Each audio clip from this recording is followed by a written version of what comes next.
চলতি বছর মেহেরপুরের ৩ উপজেলায় তোষা, কেনাফ, মোস্তাসহ কয়েকটি জাতের পাটের আবাদ হয়েছে। বর্তমানে জেলার বিভিন্ন এলাকায় এসব পাট কাটা, জাগ দেয়া ও পাটকাঠি থেকে আঁশ ছাড়ানোয় ব্যস্ত কৃষক। এবার জেলায় প্রতি বিঘায় পাট হয়েছে ১০ থেকে ১২ মণ।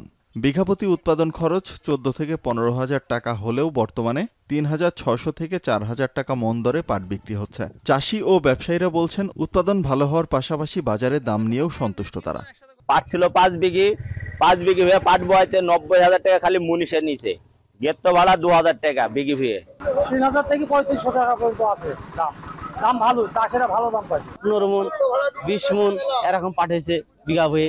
ভুই দেখি আপনার ঠিক আছে, কেউ ছোট করছে পাট আর বড়, সবাই তো এক সমান হয় না। পাট আল্লাহ পানিও দিয়েছে, পানি অফুরন্ত পেয়েছে, পাট আমরা ভালোভাবে বিনাইতে পারছি আর কি। পাটটা যারা শুকনো করে ঘরে গোডাউনে বা ভালো জায়গায় মাছা জায়গায় রাখবে, তারা ভবিষ্যৎ ৪,০০০ টাকা ৩৮০০ পেতে পারে।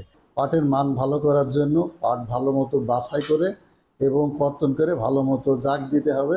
সেই সাথে প্রবাহমান পানিতে জাগ দিতে হবে, যেন পাটে কোনো রকম মাটি না লাগে। এই প্রয়োজনে পলিথিন প্রচুর পরিমাণে দিয়ে চাপা দিতে হবে এবং পাট ভালো মতো আড়াই শুকাতে হবে। চলতি মৌসুমে ১৬,৬৩০ হেক্টর লক্ষ্যমাত্রার বিপরীতে পাটের আবাদ হয়েছে ১৭,৬৫৫ হেক্টর জমিতে, যা লক্ষ্যমাত্রার চেয়ে ১,০২৫ হেক্টর বেশি। প্রতি হেক্টরে উৎপাদন লক্ষ্যমাত্রা ধরা হয়েছে ২.৮ টন। সে হিসেবে পাট কেনা বেচায় লেনদেনের পরিমাণ দাঁড়াবে প্রায় ৫০০ কোটি টাকা।